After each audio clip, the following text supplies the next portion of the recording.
is, do I pronounce your name? Is it Rieder or Rieder? Rieder is perfect. Thank you, thank you. Okay. All right, let's just wait a couple of minutes. We're a little early. Normally, after the middle of a conference, people are just waking up after a dinner or something like that. So, so yeah, we'll see how we go. Morning, Andrew. Morning, Lionel. How you going? How are you? Good, thank you. Yeah. So, yeah. Yes, no dinner this year. No dinner. No. Yeah. We should all be on top of our game then this morning, I think, is the lesson from that. Yeah, I hope so. Hope so. Problem is, when you're at home, though, you got all your other duties that you would normally not worry about if you're away on a conference. Oh, that's what I said last night. Don't you realise I'm at a conference? I can't do the dishes. Yeah, I had to go and pick up the kids from school. Fly, Andrew. Yeah, it didn't fly, Andrew. It didn't fly. No. Yes, I had to duck out and pick up the kids from school, and I thought the same thing. I thought, wait a minute, I'm in Perth. I'm not here at all. That's right. That's right. That's right. I'm like Russell Crowe. I'm a method actor. I've got to be in it all the time. Yeah. Well, good morning, everyone. Looking around, I think I know everyone. Yeah, but I'm Lionel Frost. I'm the president of the society, and welcome to day 2. Very pleased to report that we've got 3 papers on trade, globalization issues, and we've gathered people from all over the world presenting at different times. And so very thanks to our friends in Europe who are staying up late for us. So we'll begin with Mark, is it Hupp or Hook? Sorry, I can't hear you, Mark. Hupp is good. Hupp is good? Yep, okay. Mark's a PhD candidate at UC Irvine. So over to you, Mark. I don't have a card to flash if you're running out of time, but about 20 minutes, and I'll give you a yell if there's about 2 minutes to go and you don't look like you're wrapping up. So, Sure. So yeah, so over to you, Mark. Okay, thank you. Yeah, so for anyone, if you have questions, you can interrupt at any time, but indeed it should be about 20 minutes, so there's time at the end as well. So just wondering if you can turn your microphone up a bit, please. So I'm on my laptop, so can you hear me like this, maybe? We can hear you, but it's the sound is not good. Oh no, it's normally good. Sorry, can maybe good. Otherwise, maybe if Kilian can go first, and I will restart my laptop. Okay, you right with that, Kilian? Yeah. I'm fine with that. Yeah, sure. No problem. Okay, I can do that. Okay, thank you. I will do that. Sorry. Sure. Yeah. So Kilian going first? Yeah. Okay, all right. Kilian's from Österreich National Bank in Vienna. So over to you, Kilian. Okay, thanks very much. Can you all see my screen now and hopefully also hear me? Okay, perfect. So first of all, good morning to Australia, good afternoon to the US, and good night from Vienna. Thank you very much for including this paper in the program. This is joint work with Leo, who was a master's student of mine. And since I'm in central banking, the usual disclaimer applies here.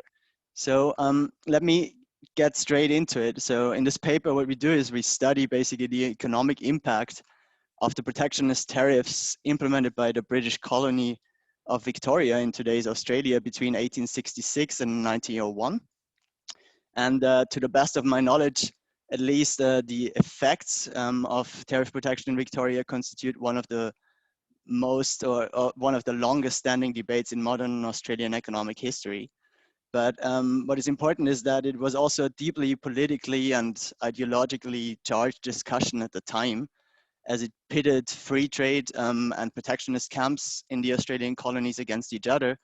And in particular, what it did is it pitted the largely free trade oriented colony of New South Wales against the more protectionist one of Victoria. So the issue is that convincing empirical evidence on the effects of the tariffs has been elusive so far because of the likely endogeneity of Victoria's protectionist turn. Previous studies, used aggregate time series comparing free trade New South Wales to protectionist Victoria, or they also used simulation approaches. But more often than not, these studies basically lacked a cogent counterfactual.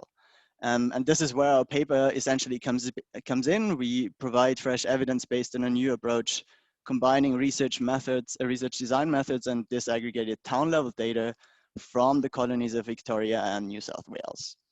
So this is basically what we do in a single map. We gather data for a balanced sample of 288 towns and cities in the two colonies between 1861 and 1901.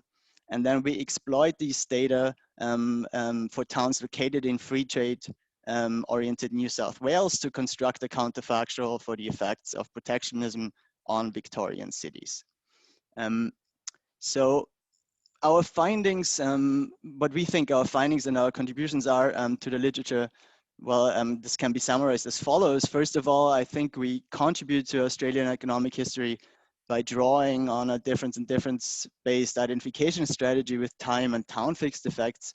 So we use several different economic proxies to show that Victorian tariffs in our estimations were mostly ineffective and likely also counterproductive. And as I explained below, our results are actually robust to quite a range of different robustness checks. So second, we contribute also to the more general literature on the effects of protectionism in the 19th century by marshalling evidence which does not support the notion of a so-called tariff growth paradox.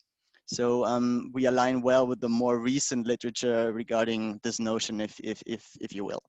And I think the third reason why our results are interesting is that they are also consistent with recent research highlighting the link between the structure of protectionism and its economic effects. So we think that actually part of our findings, and I will get to that at the end, regarding mostly the ineffectiveness of tariffs may actually be explained by that kind of work that focus on the structure of protectionism. So let me start by saying a few words about the historical background. I mean, most of you are probably familiar with that, but I will still go into that. So first of all, it's important to know that prior to 1851, Victoria was actually part of New South Wales. So it only became a separate colony after 1851. And both colonies then received the right to establish something called responsible government in 1856, which is important because it made it possible for them to decide, among many other things, on the tariff policy, on their own tariff policy, essentially, independent of the British motherland, as it were. So in terms of the economic background, one must know that that Victoria, largely in contrast to New South Wales, experienced a massive gold rush in the early 1850s, which led to a surge of migration and to a surge of population. But what happened is that this bonanza then ended in the late 1850s, and that migration turned negative in the early 60s. And it's basically this very boom-bust cycle in terms of migration, which motivated the overall clearly endogenous implementation of manufacturing tariffs in Victoria with two main goals, as you can see here. So the first one was to shield the local production in order to keep immigrant laborers in the colony. And second, to a lesser extent, one goal was also to increase state revenue to finance railway programs, also to make the colony more attractive. And the reason for that was that the reason for the fact that Victoria needed these finances was that they made much less revenue by land sales than New South Wales, for example. So to give you a timeline of protectionist tariffs in Victoria, they started off fairly weakly in 1866. and then became overtly protective after 1871 with ad valorem tariffs about 20% on manufactured goods, which were then increased over time and actually remained in place until unification. So basically what this suggests is that there are two possible starting dates for treatment if you want, namely 1866 and after 1871.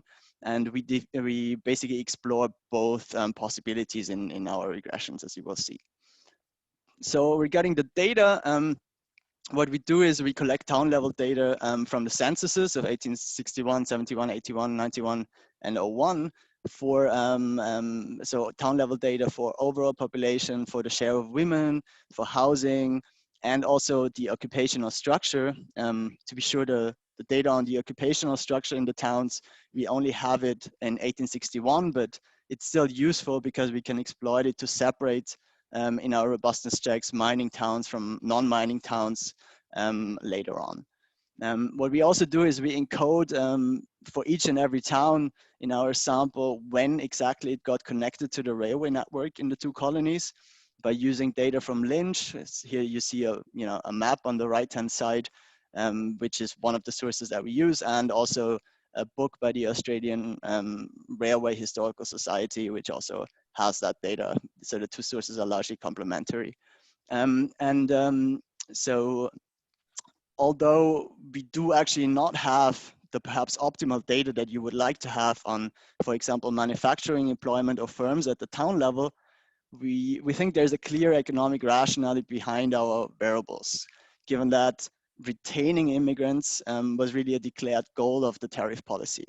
So what we also do is also we collect basically the railway data or the access to railways of the towns, because we think that's actually a crucial time varying control variable over time, and also a possible alternative dependent variable. So what's the effect, for example, of the tariffs on railway construction is something we can also ask with that data.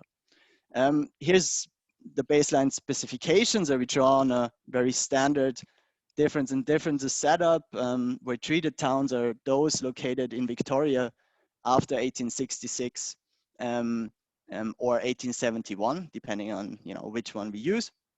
And this table here basically shows our main results for overall population at the town level. And the main takeaway here is that no matter which starting year we choose, we always find a negative coefficient in our treatment interaction. The effect, however, is only statistically significant when we use the specification with the treatment starting in 1871. Just to give you, an example, for the middle column, it suggests, so the coefficient there suggests that the treatment, so tariffs over time, led to a quite hefty average reduction in town level population of about 24%.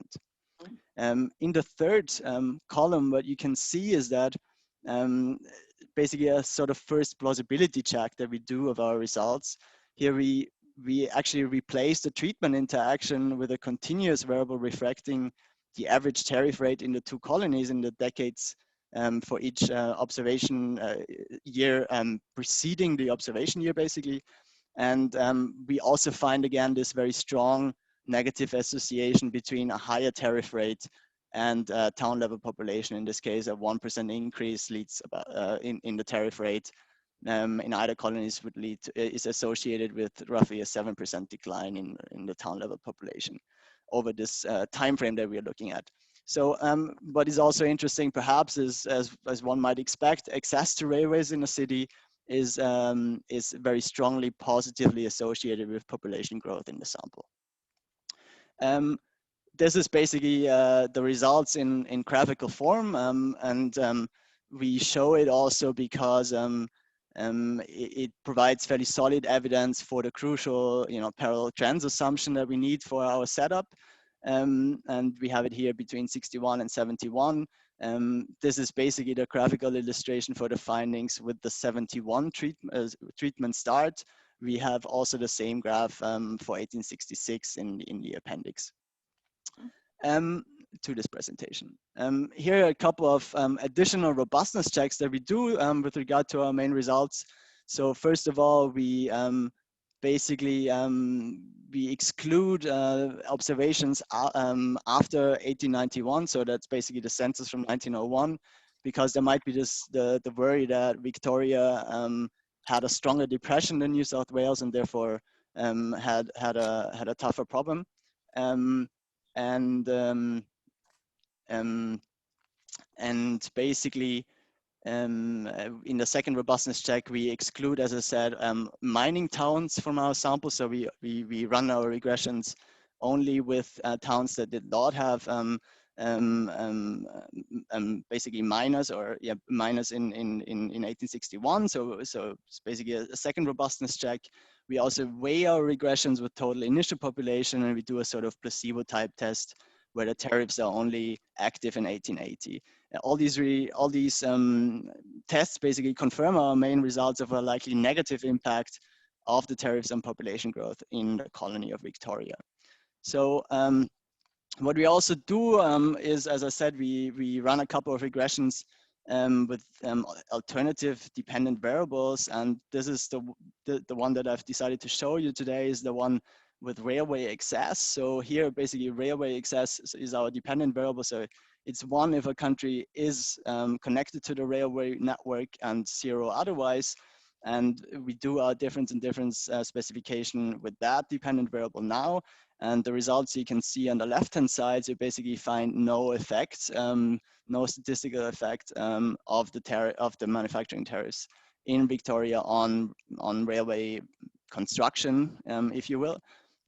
We also do something more elaborate, if you will, on the right-hand side.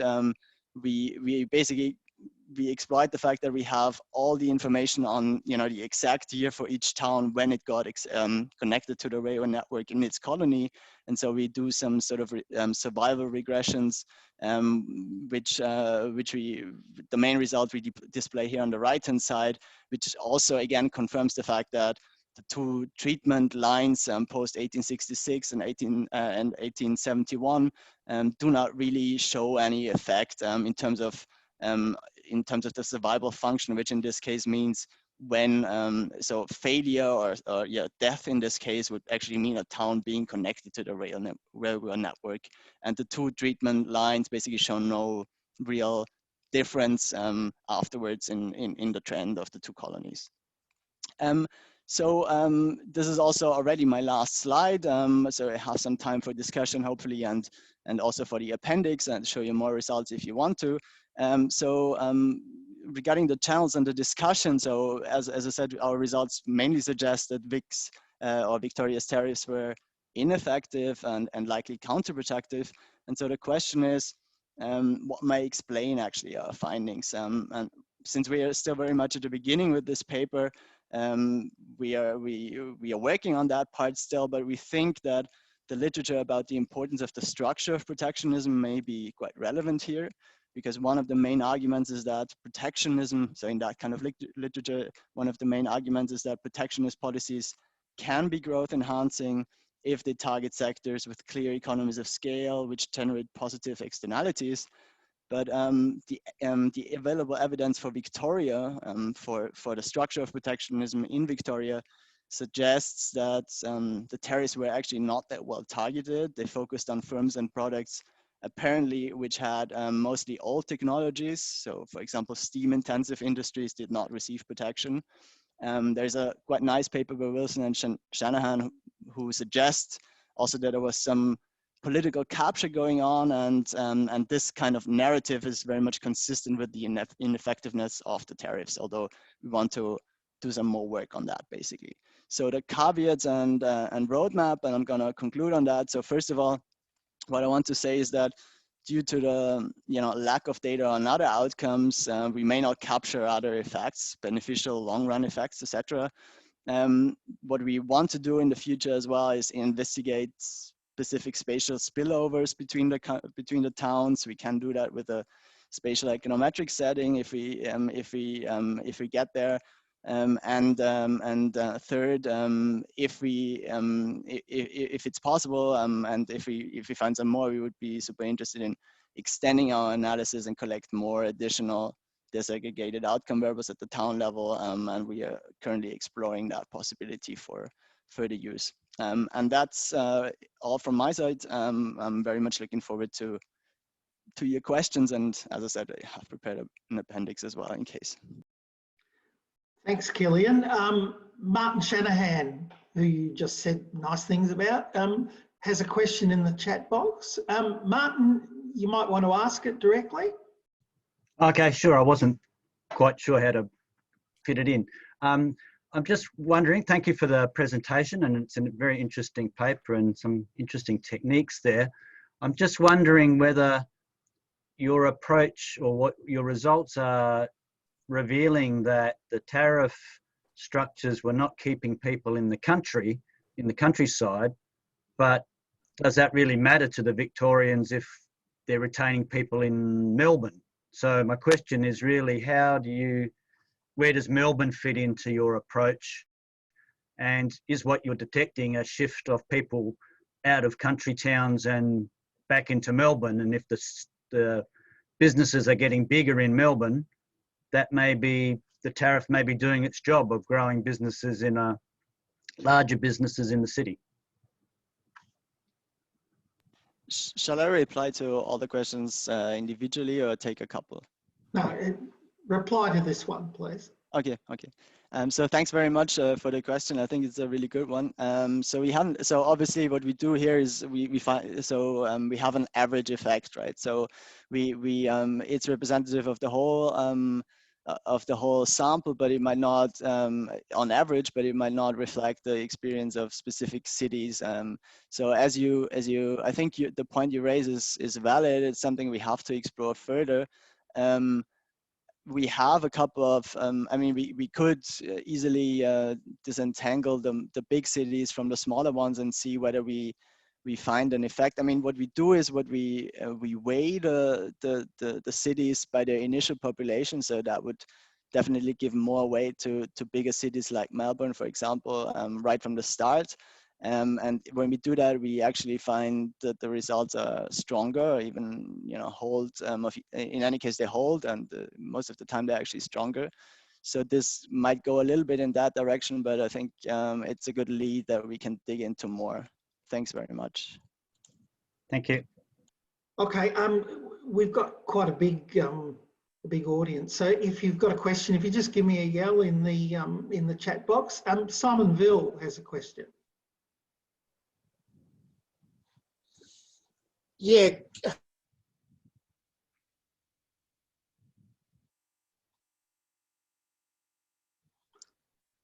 So I cannot hear you. You with us, Simon? His internet. Thanks very much for your paper. I missed the first couple of minutes, so I hope I haven't gone off on the wrong thread here. Two things we know very much about drivers of economic development in 19th century Australia, including population impacts, urban growth, and so forth, are mining and pastoralism. And I noticed that you decided to exclude mining towns from your analysis, which is really interesting because they're so central to understanding economic development, particularly in Victoria. And the other thing, which is sort of fairly close to is pastoralism, which of course is all about exports and supply chains leading to exports and economic activity that occurs obviously in the bush, but also very much in the cities, particularly late 19th century when the great wool markets of the world end up being in Sydney and Melbourne. And if I understand where you've got dependent and independent variables here, I'm just really surprised that there's nothing about these big aspects of economic development. In other words, if you're saying, well, tariffs are not having much effect, well, maybe that's because there are other things that really need to be embodied in any analysis of population growth and urban growth and why railways develop in the way they do in 19th century Australia. End of question. Okay. Thanks very much for the question. So I'm gonna start with what you've said first, and then work my way back to the last comment. So I think regarding we do not categorically exclude mining cities, so so the whole sample actually has them, and we we run our analysis with them in it, with all the cities that we can include, because we so basically we include all the cities that we have for which we have data from the censuses for the time periods that we're looking at. We only exclude the mining cities in the robustness checks, because we want to make sure that our results are not driven by the mining cities. Because given the gold rush, we were worried that that perhaps mining cities were those which lost most of the population, and it's in reality the mining that the loss of gold miners that leads and drives our results spuriously. And that's why we excluded the mining cities in the robustness checks, to see whether the results still hold. So that's basically hopefully responding a little bit to your first question. Everything that is sort of, let's put it this way, everything that regarding your comment with regard to pastorism and so forth. So everything that is sort of fixed over time in terms of the characteristics of the specific towns, that's something that we soak up in our specification with the fixed effects, because we allow basically for each and every town to have a different intercept in our regression. So this is something that is perhaps not worrying so much, but stuff that varies over time very much is something that we should control for, and that we should have in our specification. And that's why we try to include the railways and the expansion of the railway network over time. That's something we could think of, and we try to include. But if you have, by all means, if you have other ideas of things that we should definitely have in there, then please, as I said, if it's something that varies over time for the specific cities, then please let us know, because that would be great. And regarding, and I think that's also more or less my answer to the third question about what else drives or might drive population growth. So if you have ideas there, we'd be very open for any comments. Actually, super thankful for that. Andrew.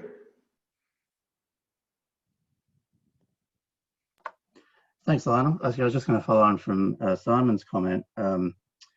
With mining and pastoralism being so prominent, and from my understanding, the tariffs really focused on manufacturing, not so much, not in the mining and pastoral industry. So in fact, a lot of those towns could actually be worse off, because they're paying more for a good example is boot manufacturing. They're paying more for their boots to wear on the farms, but they're not getting the benefit of the protection, to the higher wages. So you probably would expect those towns, a lot of them, to be worse off overall. Mm-hmm. So just a comment really. Yeah.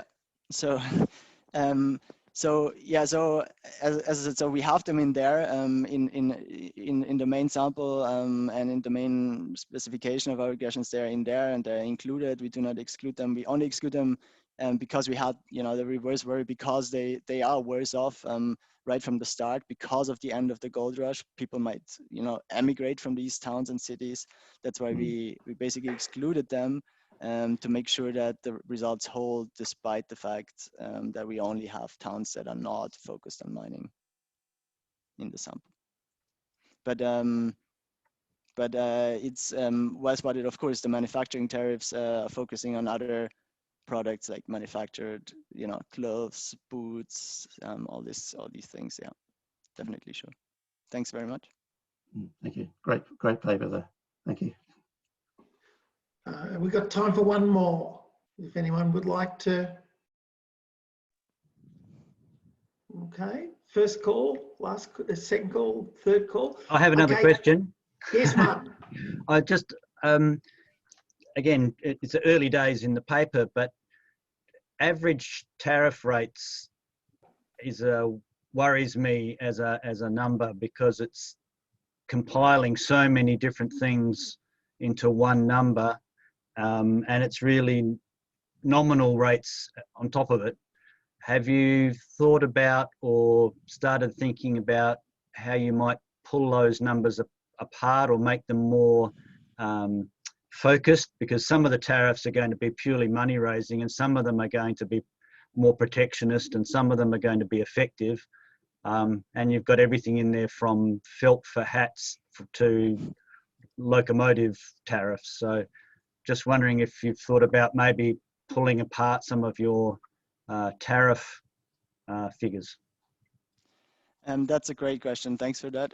So definitely. So we are completely aware of the fact that this is for several reasons, average tariff rates are not a very good proxy for what's going on. I think for what you mentioned, the reasons that you mentioned are one. The other fact is that that they capture so many different kinds of tariffs, then they may be spuriously driven, and they are basically driven by both imports, so quantities and prices and so forth. So it's a little bit it's not a great measure to take. And I completely agree with you on that.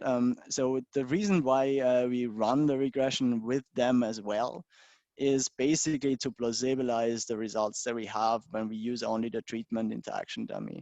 So we wanted to, what we did is basically we ran the normal difference in differences setup, and we find this negative effect.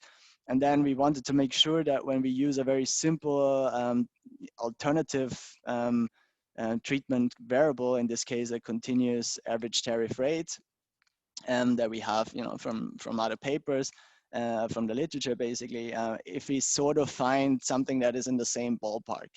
And that was basically the reason for running it with the average tariff rate, in addition to our treatment interactions. And there we find that basically the effect is also negative and points very much in the same direction. So that's why it's something that we use basically just to plausibilize, but it's nothing that we build on very much in reality. But I share very much your concerns about the fact that the tariff rate is not a nice proxy here. And perhaps we can do some more by disentangling how much of that really comes from manufacturing protection and so forth. We have to look into that, but that would definitely be something that we want to do for the future. So thanks a lot for raising that concern. Thank you. Okay, we call time on the session. Kilian, thank you, and Leonard, thanks for your paper.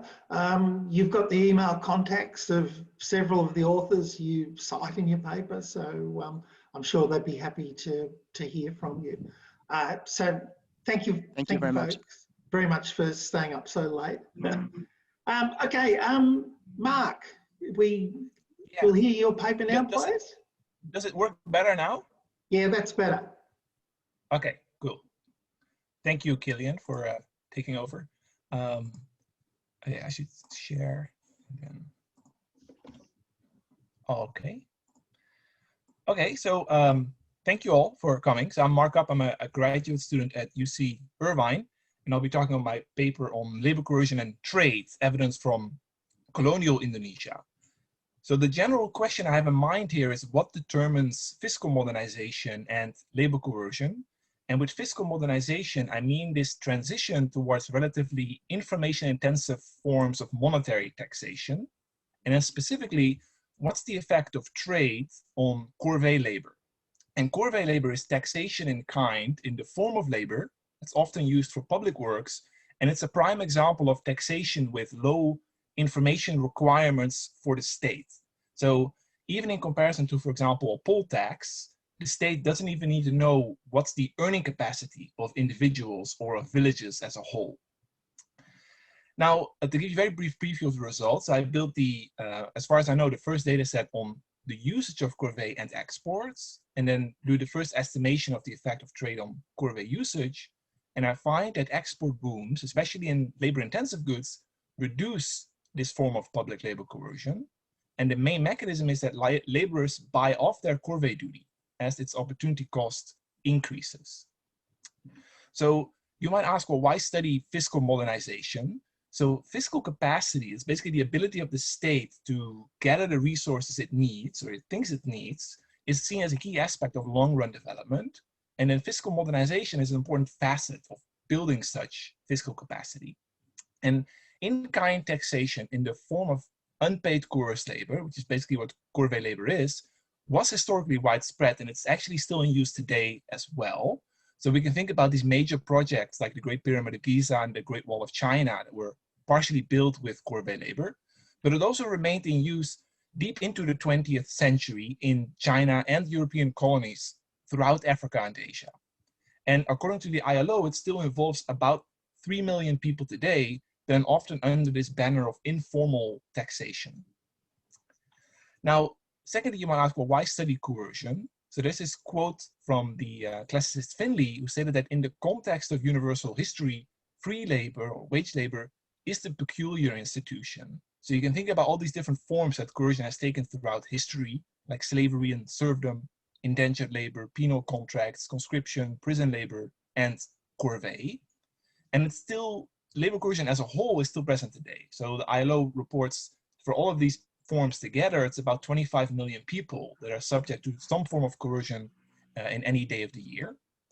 And coercion was arguably more important than wage labor in many settings, like public works in the case of Corvée, but also armies and shipping and plantations and agriculture in general. So as economists, as historians, we should in a way study this form of labor market allocation as well.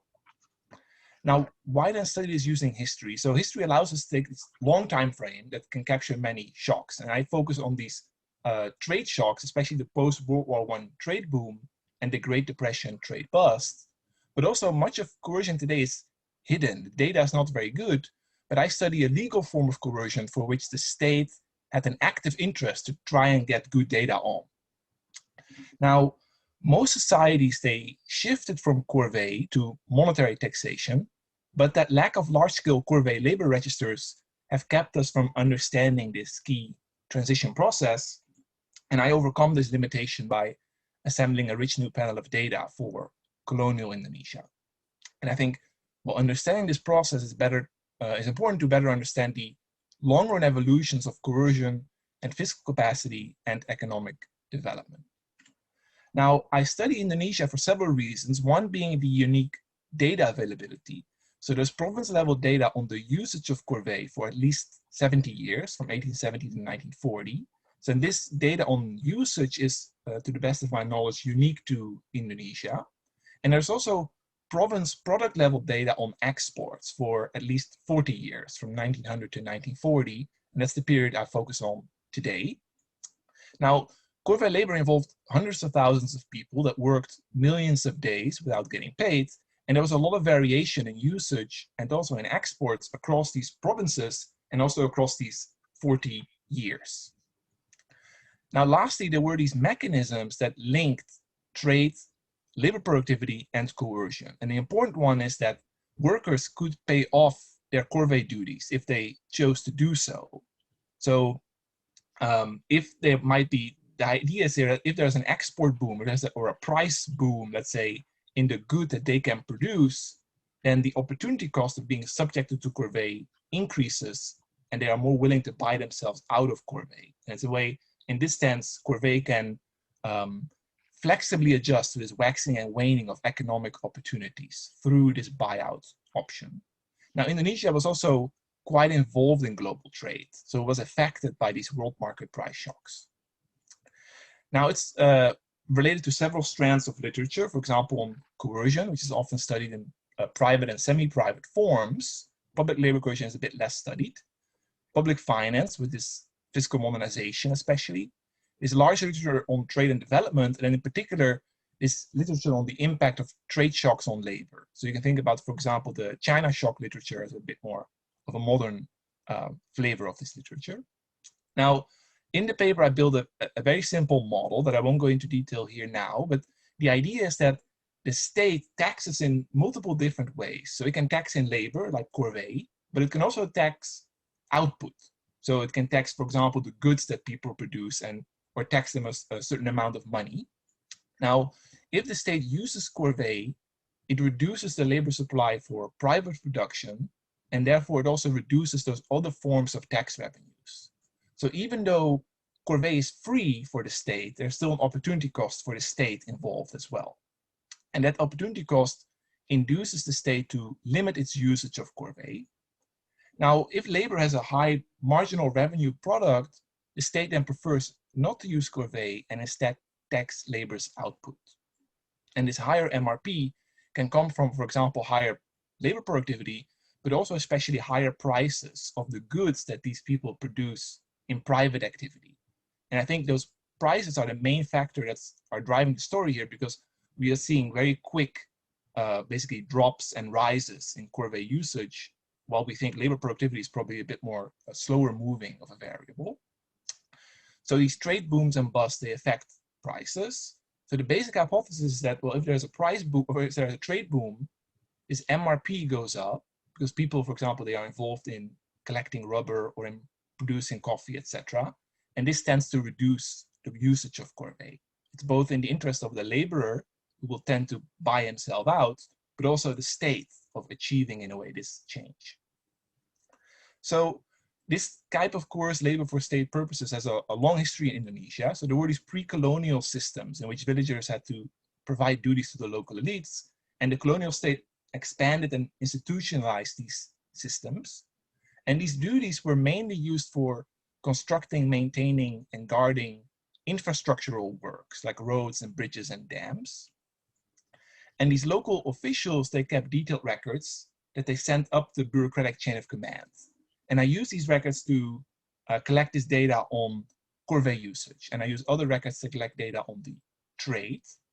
So to give you an idea about what these records look like, we see here in the first column the provinces, and then the third column, we see the days used for maintenance on roads, for example. So we see in this given year, around 900,000 days were spent on maintaining roads in the province of Tapanuli.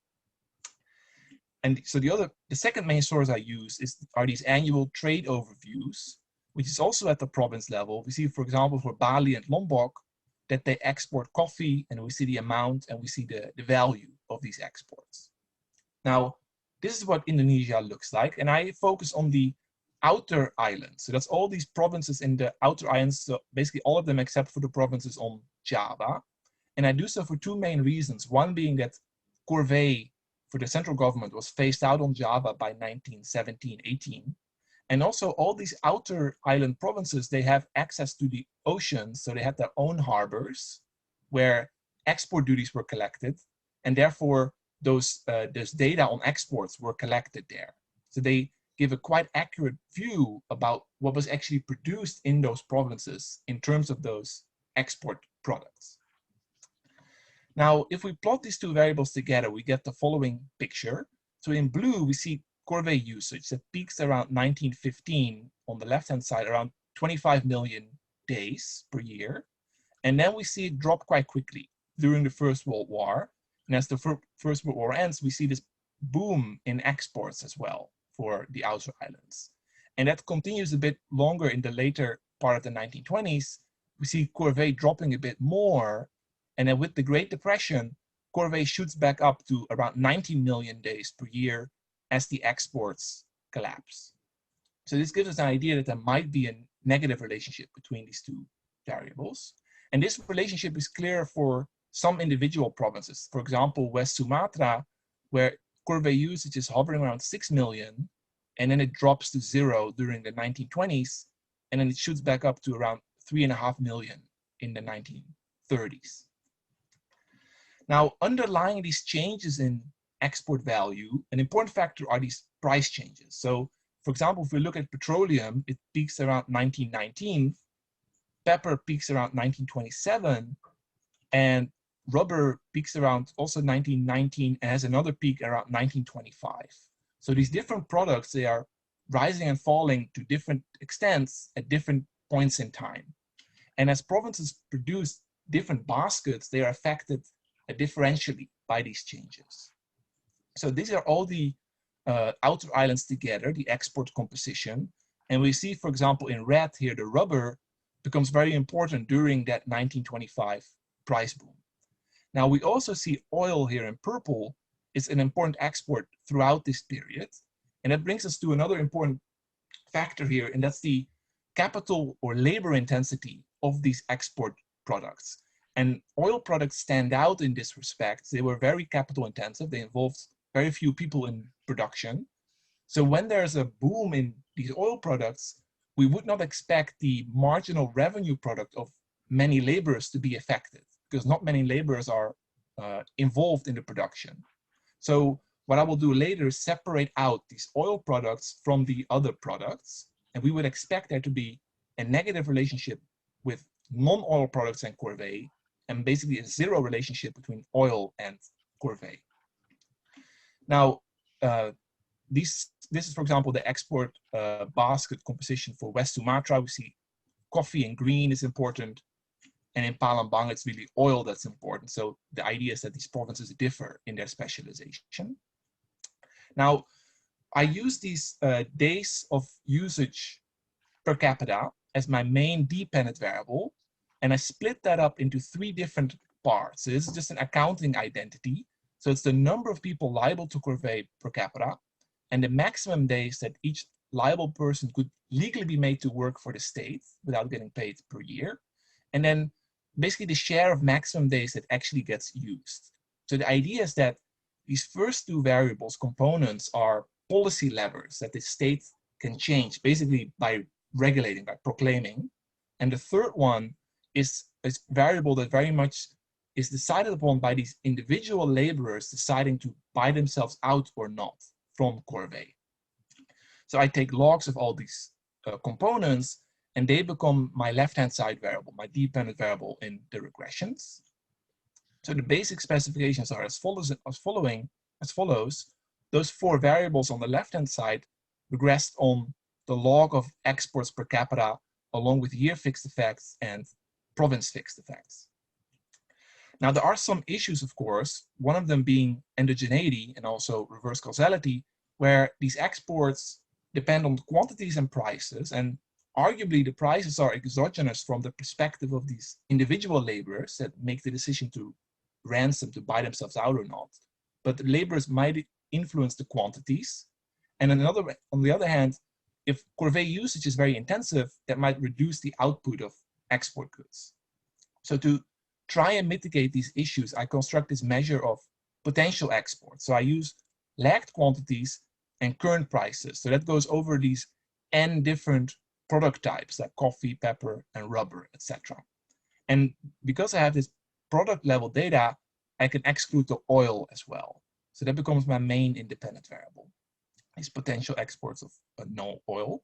So just to remind you, these will be the dependent variables in each column. So column 1, 2, 3, and 4 in the table that we will see here. So what we see here is that there's a negative relationship between these non-oil potential exports per capita and the usage of Corvée per capita. So for around every 10% that this non-oil exports per capita go up, the usage of Corvée goes down by about 1.8% per capita. And these column 2, 3, and 4 show us that this goes completely through that third component that's affected by people ransoming themselves and not by these direct policy levers that the state might use. Now, to give you an idea about the magnitude of the results, these non-oil exports per capita more than tripled in the period from 1916 to 1925. The Corvée usage per capita about halved in the same period. So that increase in the non-oil exports can nearly fully explain the drop in the Corvée. So I think we're identifying a major factor here in explaining the story. And I do all these robustness checks, but I think the main one I want to show you is that I do this placebo test where I use oil exports only and Corvée usage. So there we would expect to find no relationship because not many people are involved in producing oil, and that's exactly what we find. So if we only use oil, it's basically a zero relationship with Corvée usage. Now, the mechanism that I think is underlying this is that with these higher export product prices, workers are more productive in private production. So for people who have a higher marginal productivity than the ransom charge, in a way that buyout price that they could pay to pay off their duties, they would tend to pay themselves off. And I think we can see that in this picture, where we have data from 1920 onward on the number of people who buy themselves out in blue, and that peaks here on the left-hand side in 1929 at around 900,000 people doing so, and it very quickly collapses during the Great Depression. So to basically sum up, I find this negative relationship between trade and coercion, and it stands in contrast to certain studies on private labor coercion. And I think the key here is that the encompassing interest of the state as coercer. So reducing Corvée implied higher tax revenues. So I argue that the nature of the relationship between the coercer and the coerced, as well as the purpose of coercion, matters for this relationship between trade and coercion. In a way, it qualifies this relationship. So in a way, the prime example is slavery, cotton slavery, for example. If the price of cotton goes up, the usage of slavery might go up as well. But I think this type of coercion is a different relationship with trade. So to conclude, I built this first data set on Corvée usage and exports. And the result I find is that these labor-intensive export booms reduce public labor coercion, and the mechanism it's going through is through people buying themselves out. In a way, these people buying themselves out circumvents an information problem that the state might face as well in identifying productive laborers. So one takeaway is that this fiscal modernization, coercion, and trade are tightly intertwined. And I think this increasing productivity was likely a major reason for phasing out Corvée elsewhere as well. And I think another takeaway is that these booms and busts in trade can have powerful and unexpected consequences. So the downturn that happened last year may actually induce a shift into coercion, into informal taxation in some places and now as well. So I think maybe a call for further research for better data collection on this type of taxation nowadays would be proper too. So I will finish here. Thank you. Thank you, Mark. There's no questions in the chat box. So if you've got a question, if you'd like to give us a yell, but would anyone like to start us off?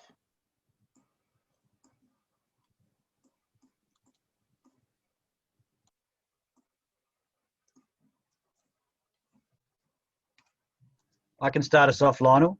Thank you, Martin. Could you say a little bit more about how the supply of Corvée labour actually works? I'm thinking, as you're speaking about productivity and the sort of demand side for the labour, if you can buy yourself out, then you can do that when you can afford it, which relates to your notion of productivity in the private sector. But I'm also just thinking about general economic conditions. It's easier to buy yourself out if someone in your family has the money to buy you out and they don't want you to do it. What were the regulations around coercion? Did they change over the time frame that you're looking at? Did it become easier to buy yourself out over the decades?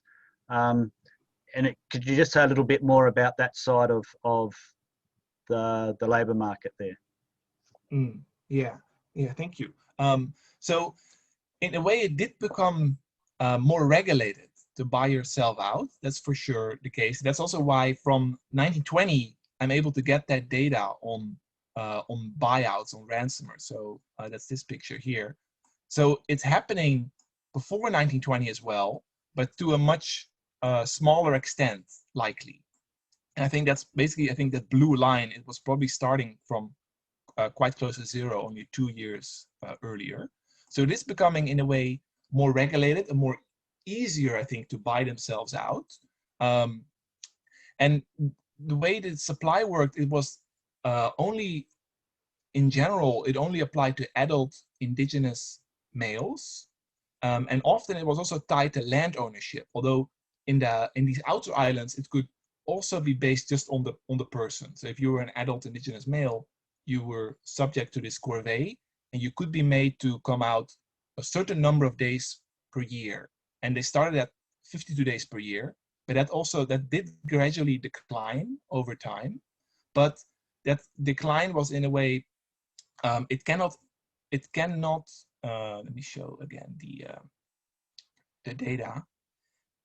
It cannot account for the big changes that we see in the usage. For example, in the late 1910s, and then another drop in the late 1920s, and then a big rise with the Great Depression. That does not coincide with, in a way, these drops in the legal maximum that does take place as well. So I'm not sure if that answered the question. Yes, a little bit. I was thinking in particular about also just changes to people's the political situation with regards to awareness of the independence of people, perhaps, and that after World War I, the local population felt a little less intimidated, or authorities felt a little more restrained from using Corvée labour, but then they returned to it in the 30s when things become more desperate and there is a depression going on. Just trying to think about other factors other than exports that might have impacted on those shapes. Yeah, so I would say, like, if it's like a general factor that would impact all these provinces, then it should be in a way captured by the year fixed effects. Now, I think I don't find it in the sources that in a way that that people tend to get, in a way, become more picky, in a way, like more resistant against this. Yeah. But I think so what I find in the written sources is also basically a lot about these economic trade-offs. And in some ways, some authors argue that some people might prefer to actually pay their taxation in labor, because it's a very agriculturally dependent society. So some parts of the year people are not in a way very productive. So, yeah. And they have very little cash in general. So the little bit of cash that they have, is very useful for them.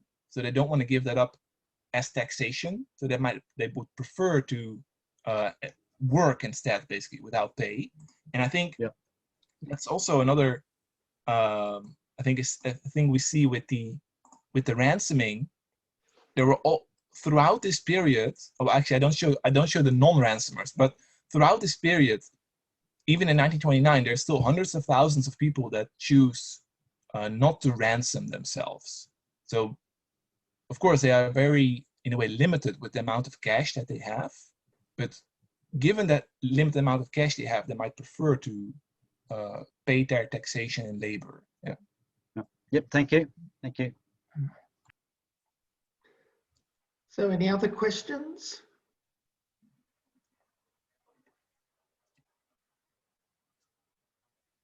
No, going once, twice.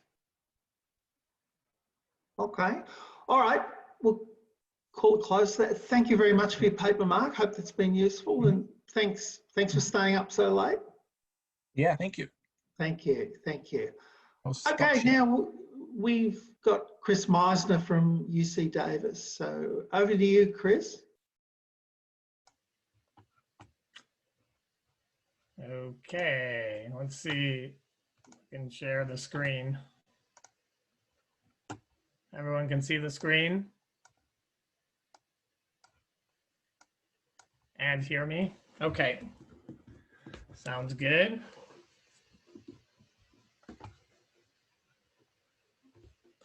All right, so thanks to the organizers for putting our paper on the program. Nice to see so many of you this morning, evening, afternoon. Only regret is that we're not in Western Australia. So this is joint work with Chenzi Xu and Wilfred Kissling. And Will is in attendance. Chenzi may show up, but they are also here and available. Our question in this paper is to address the connection between international banks and international trade in the first wave of globalization. Here's a starter chart to show you that, as you well know, international trade expanded exponentially in the years between 1850 and 1913 or 1914. What you may not have known is that the network of international banks, that is banks headquartered in one country and operating in another country, expanded pretty tremendously too. So here you have the count of international bank connections and the number of branches that are out there in the world. And I'm going to tell you way more about the data as we go along, but this is just a chart to get you started. So we know that banks and trade both expanded in this period. There is another kind of motivational chart to show you that places or countries that were connected by some of these international banks had higher trade and trade that grew faster in the period. So we're gonna drill down on that and try to unpack that relationship a little more and see if it holds up to, you know, the usual sorts of data torture that we're all used to by now. So again, the main question in this paper is to explore the association between international banks and maybe the direction of trade between the years 1850 and 1915. So a lot of work has gone into the first wave of globalization, and a lot of the literature, very voluminous by now, explores, you know, hard technological changes, the steamship, the railroad, the telegraph, institutional changes, empires, monetary regimes. The international financial connections between countries we feel is understated and understudied, and particularly from a quantitative perspective. So we're going to go after that, and along the way, we're going to have to motivate our study by talking about what international banks actually do. They do many things. We would expect that many of these things would affect the direction of trade and affect the amount of trade. They supply credit where credit constraints are binding, or local banks can't do the job. They lower transaction costs and international payments, and we'll discuss that a little bit more. Reducing information asymmetries and credit reporting was a big job that many banks undertook in the period. And of course, they also manage risks, and they may do many other things as well, but these are some of the ones that are highlighted in that more qualitative business history literature, which is a pretty significant literature by now. Our data set and our empirical methods are going to suggest that if two countries shared an international banking connection at this point, they would trade pretty significantly more, on the order of 50 to 70 log points. An extra bank is worth about 18 log points, or extra 18 log points in the data. And an extra branch is worth about a log point. To show you this, we're going to introduce to you a novel, digitized bilateral banking data set, which encompasses about 290,000 country pair year observations. And we're going to pair that with the largest possible bilateral export data at this moment in time in this period. We're going to use standard empirical trade techniques and standard research design techniques to explore the relationship. We're going to pay particular attention to unobservable heterogeneity and potential endogeneity. So those are kind of our bottom line findings. Let's kind of jump into what we do in the paper. So at this point, there's a large literature on international banks in this period. Most of it focuses in on London's dominance, the UK's expertise in financial services, and rightly so, right? We're going to find that the UK is pretty dominant in our data as well, but it's not the only game in town. And indeed, a lot of activity occurred out there beyond London. And what we're going to find is that half of the bank connection observations in our data set are non-UK related. So there's a significant amount of non-London based international banking activity. And we're going to argue that, that's important to look at.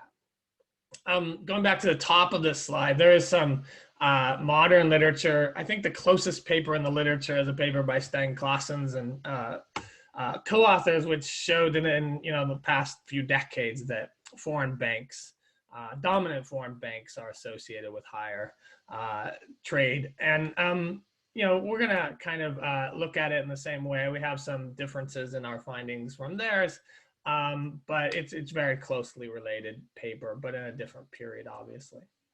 I don't want to talk too much more about the literature. I'm going to push on, and let's go back in time to discuss how people thought about these international banks. Georg Siemens in 1870 stated as follows. He's the founder of the Deutsche Bank, which had important international connections. And his goal was to make German kind of independent financially from Great Britain, and that would help boost industrial development and make the nation great.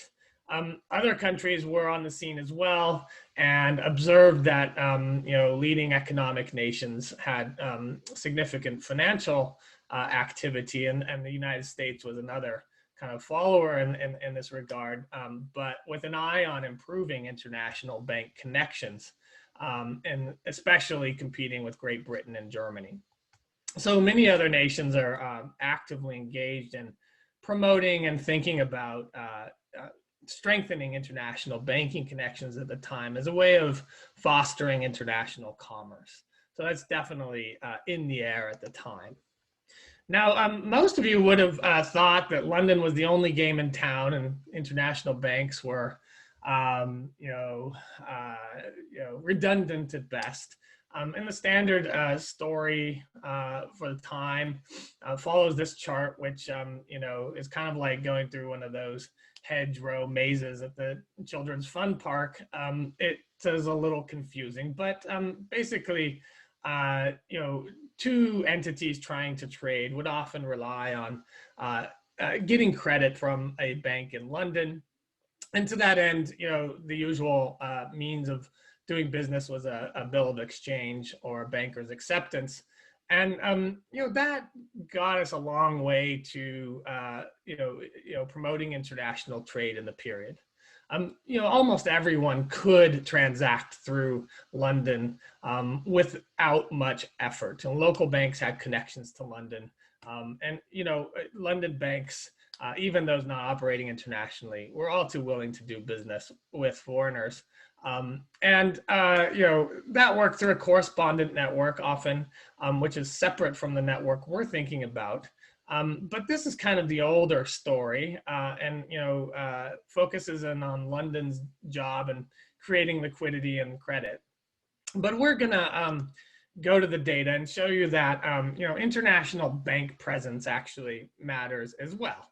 Okay, so it's pretty much given at this point that everyone has a connection with London. But not everyone has, not every country A has a connection with country B. And so, we're going to track those kind of off the grid connections. And we're going to do that by digitizing all of the bank connections possible in this lovely source called the Banking Almanac. This was published in London annually from the 1850s onwards.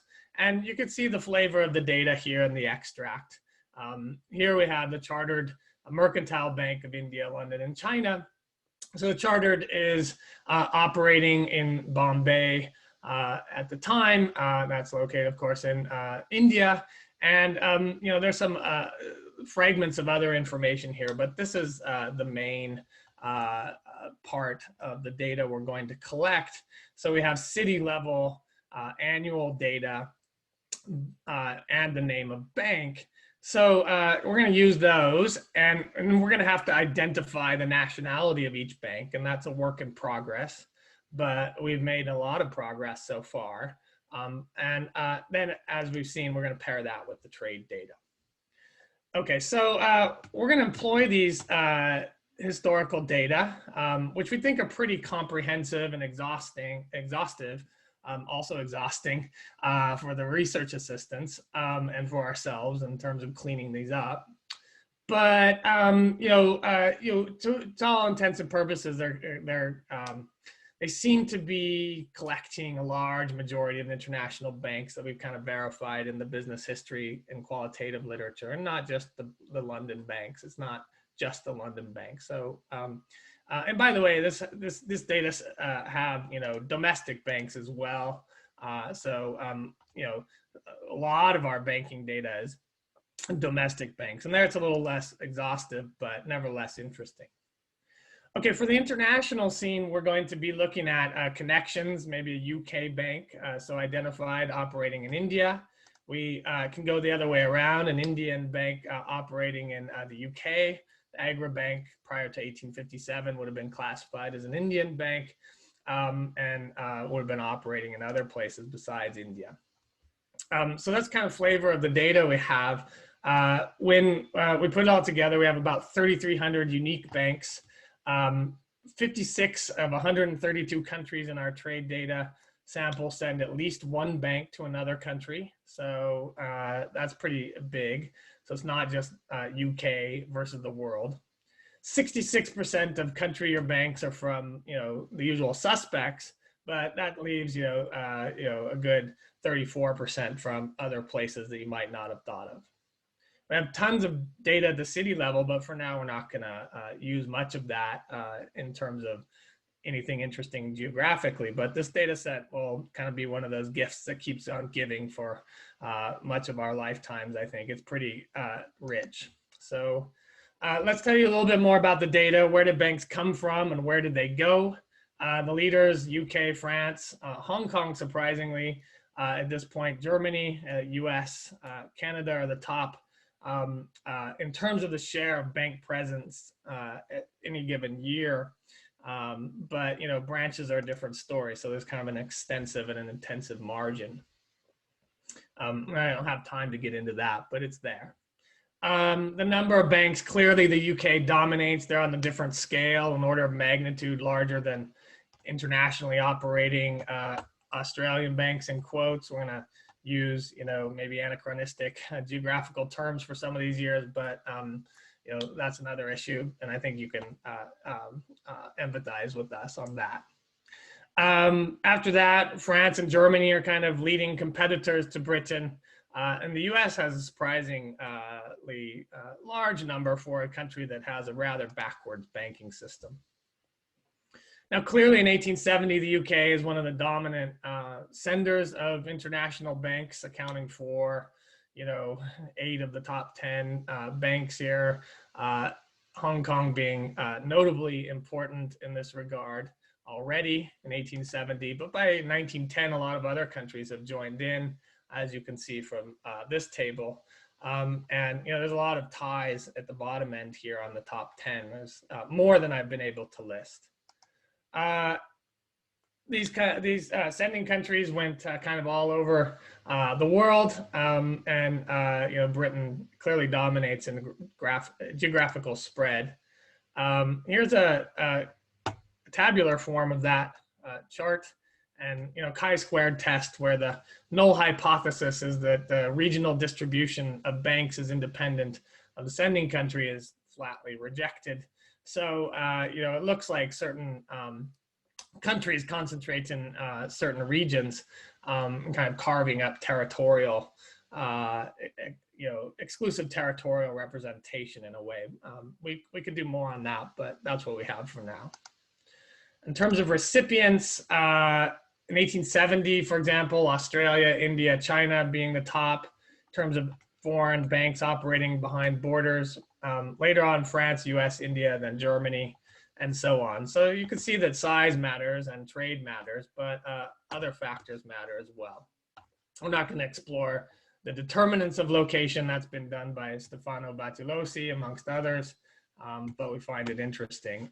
And for now, I guess we're going to kind of take that mostly as exogenous and hope that we can at least get conditional exogeneity. Okay, let's talk about the empirical research design.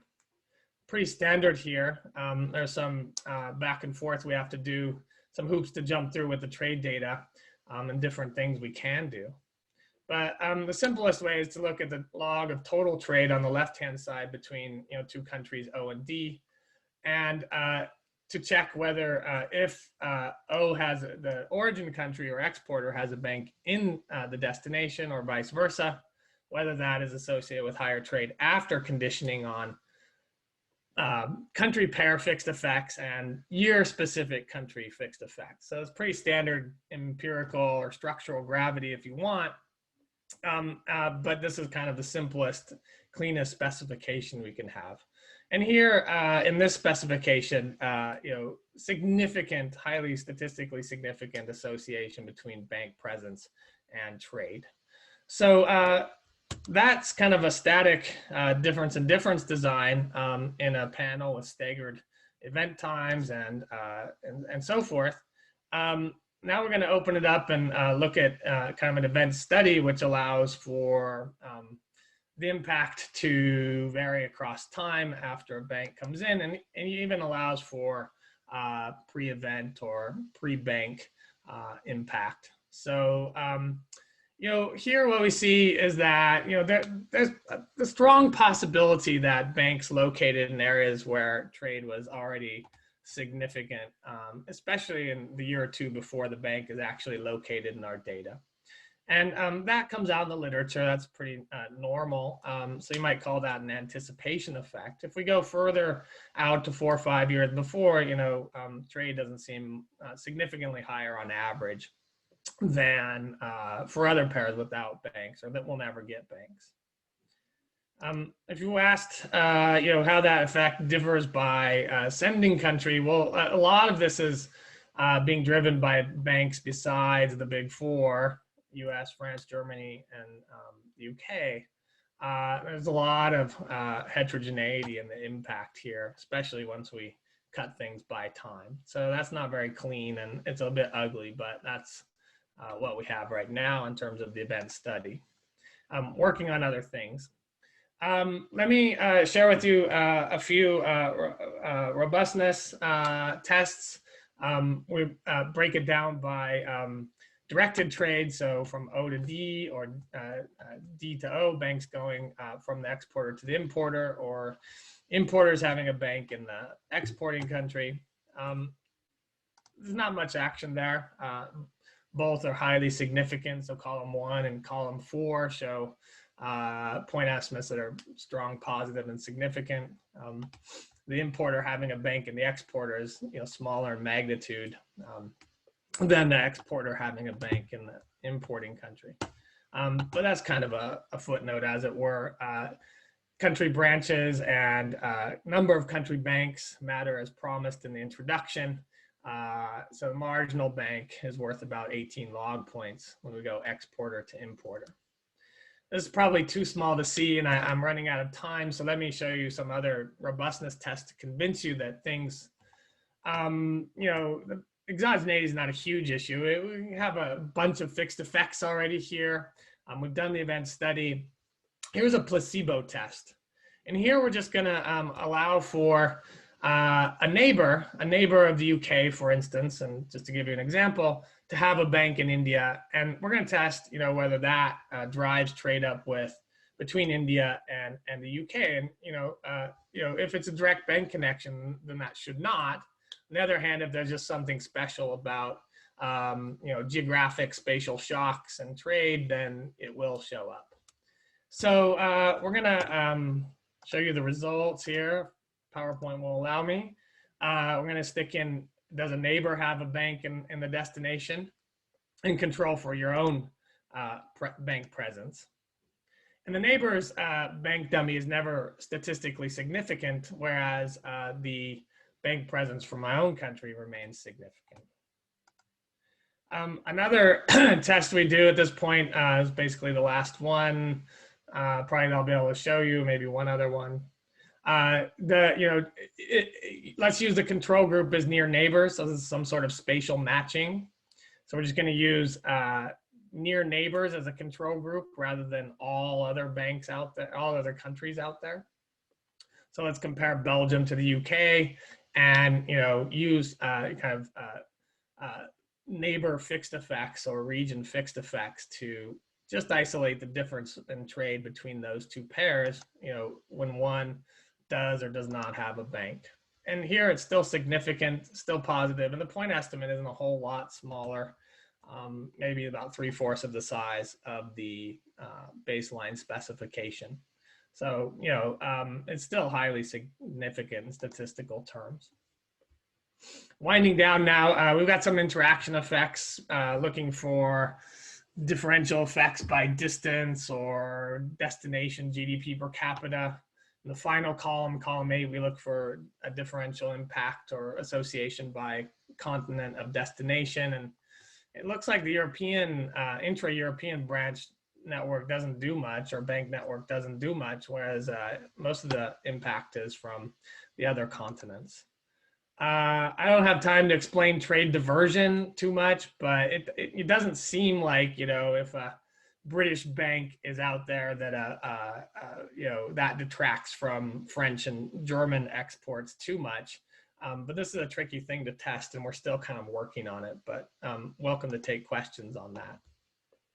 So thanks for your attention this morning, this afternoon, this evening. It's wonderful to be able to share our new data set, which is been a little overwhelming to clean and manage, but we're getting there.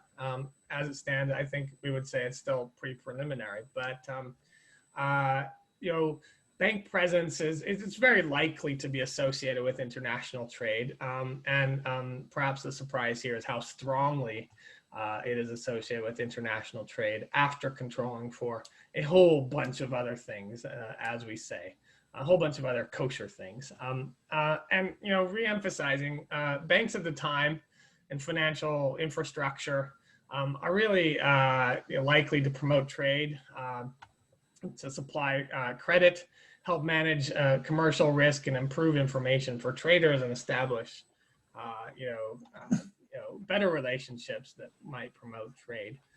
And I think they're pretty important at the time, and I think we could all agree they're pretty important now in terms of trade. So a lot of this is going to be, you know, finding out, you know, how much, what are the nuances, and you know, what else can we say? And we're working on that, and we welcome your comments and advice on this.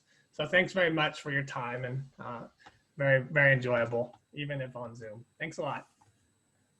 Thanks, Chris, and thanks to Wilfried is here as well. Who would like to go first, please? Yes, Florian. Oops. Yeah. So one of the questions, like, you, if I understood correctly, you're only using branches, you're not using correspondence banks.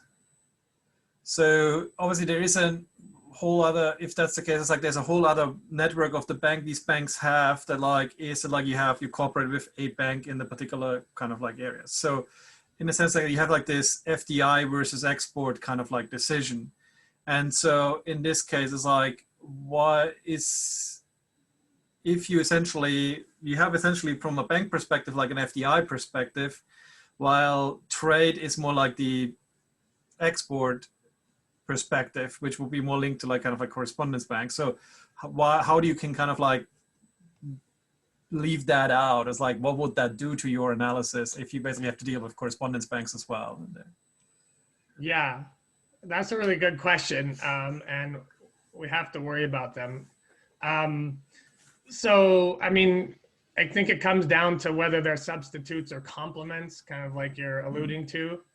And, you know, for sure, almost every country and bank has a correspondent in London. You know, a bank of any magnitude is going to have a correspondent in London this time, and it wouldn't be hard to find one. You know, correspondent connections are more indirect between places like Germany, the US, France, and so forth. Nevertheless, you know, I think bottom line is, you know, if they're there and we're not picking them up right now, I think we expect a bias downwards at this point. And, you know, if they're substitutes, then we have a slightly bigger problem. And we need to test that, and we need to look at it, and we have some information on that. But it's going to be hard to do anything without reference to London at this point. That's going to be hard. So we won't be able to make too much progress on that. So yeah, so thanks for that. That's something we've got to think about. Yeah. Andrew? So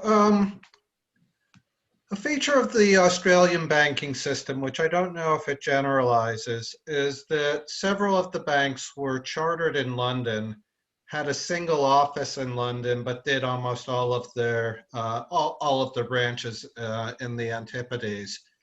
And I know that at least in one case, the London branch took a whole lot of deposits in London and then shipped over the capital.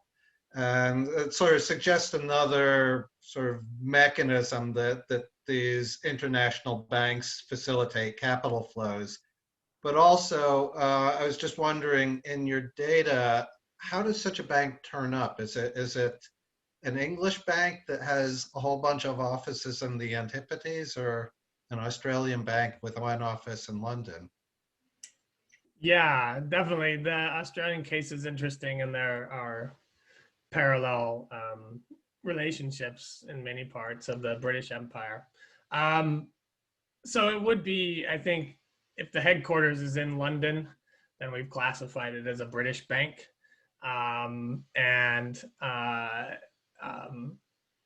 You know, we look into the bank histories where we can, and what we've done so far is, you know, see where the control is and the headquarters. And then, you know, if that can't be determined, we try to find out something about the ownership structure, if we can, and other bits and pieces. I should be able to give you the name of banks like, you know, the Union Bank of Australia and the Bank of Australasia, and tell you one of them's British, one of them's Australian in our data set. I always get confused between the two. We can go back and look.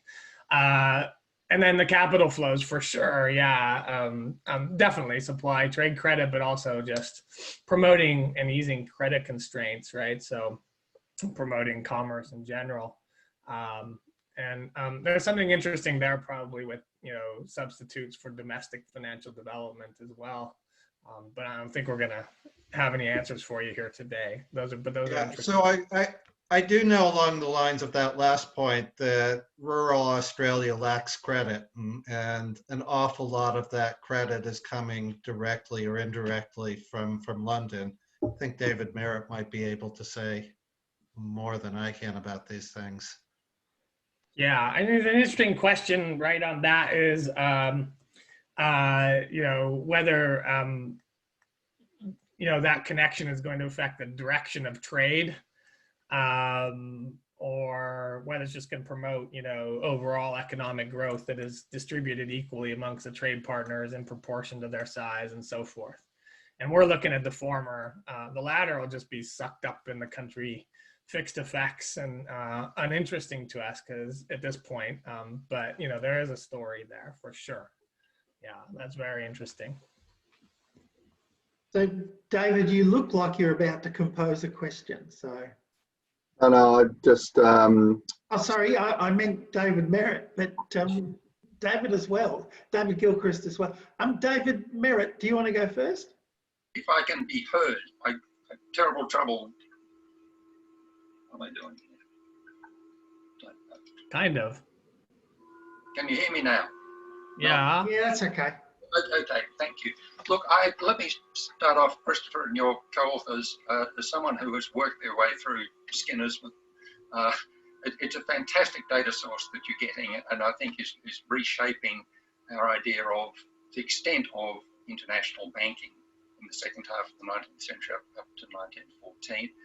I was very pleased Florian asked the question about correspondent banking. I think that's something you're going to have to try and get a handle on. I mean, Lara Pants and I did a big study published in Business History about correspondent banking in the 1930s, really because that was I happened to have a copy of Skinner's, but it would be interesting to trace that back. I think I'm probably shaking my head furiously there as historian of the ANZ Bank, of which the Union Bank and the Bank of Australasia and the English, Scottish and Australian Bank are all forebears. I mean, they are all British banks. I mean, none of those that we thought of as an Australian bank. Giving Andrew Seltzer's nice point of, you know, are they British or Australian? I think you have to consider them to be British banks. What's interesting is that they raise very few deposits in Britain. You know, they raise their deposit liabilities out here in Australia and other places. That's not central to the questions that you're asking. I mean, it seems to me intuitively that there should be a strong link between banks and the growth of international trade. And clearly the British banks that first came to Australia in the 1830s they came to finance trade. And really the British banks operating in the Australian system up to at least the Second World War, you know, that their business was significantly different to that of the Australian-based banks, their big local competitors.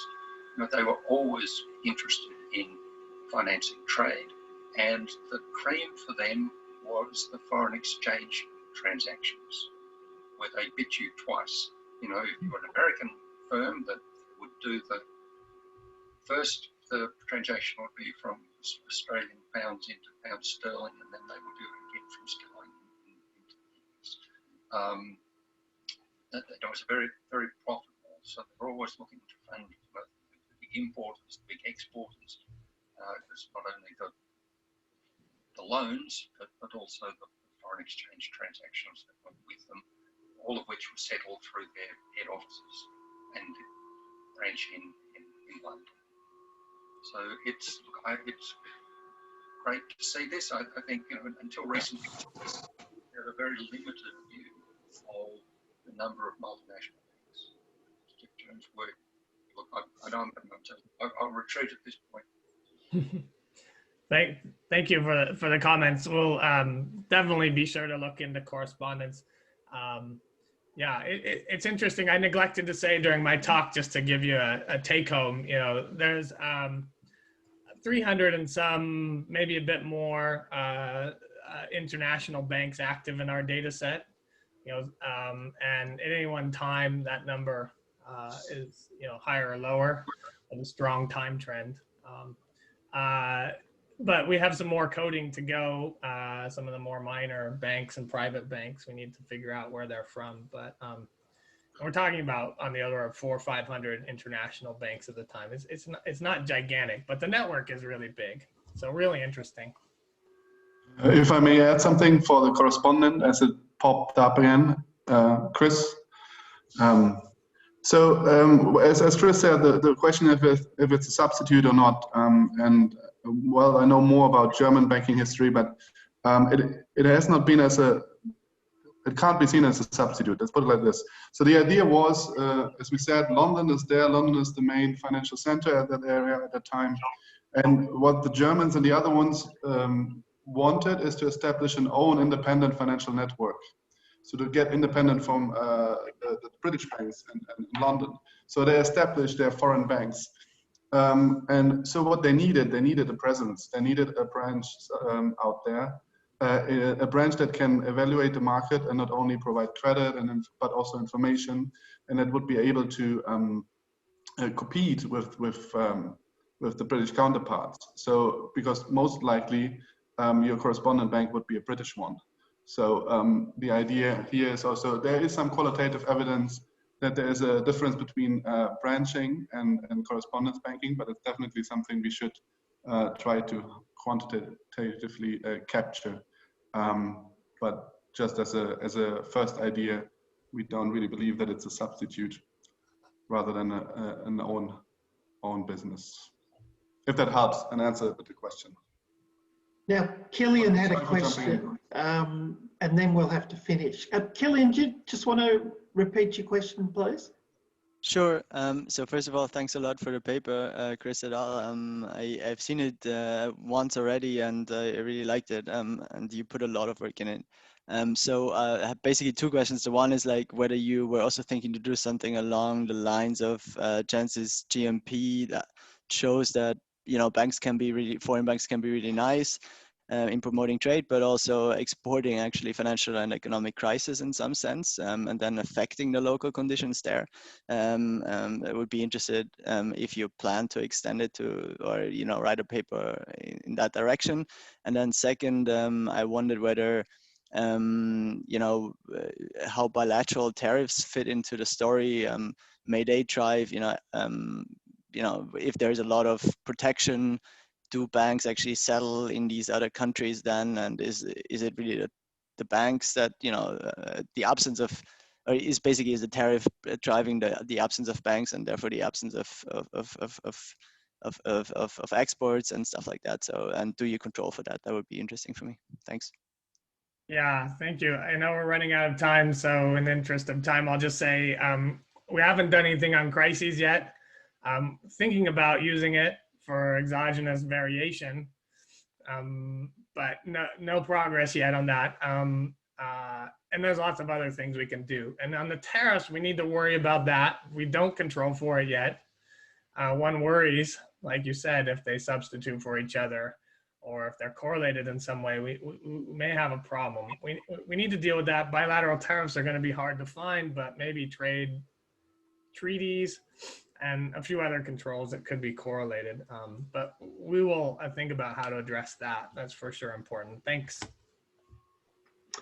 Okay, thanks everyone. Terrific papers. Time now for a break, and we start up again in about 25 minutes, 11 a.m. Melbourne time. So thanks very much, guys. Good to see you, and good luck. Okay. Thanks so much. See you again soon. Bye.